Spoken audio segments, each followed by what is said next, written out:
The first place, the top notcher for the year goes to...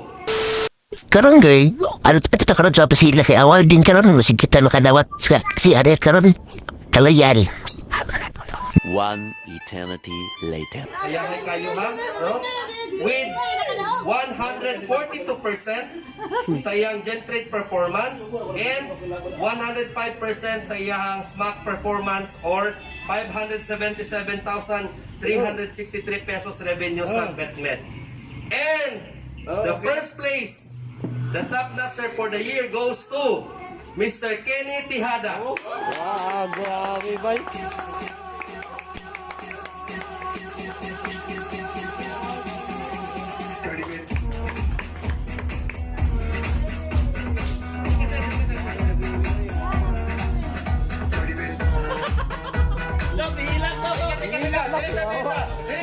Para makita motor, dili mo sandik sa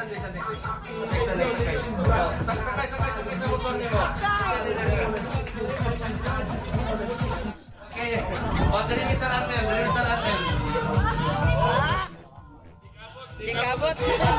Iparapol otro ken, kini babot.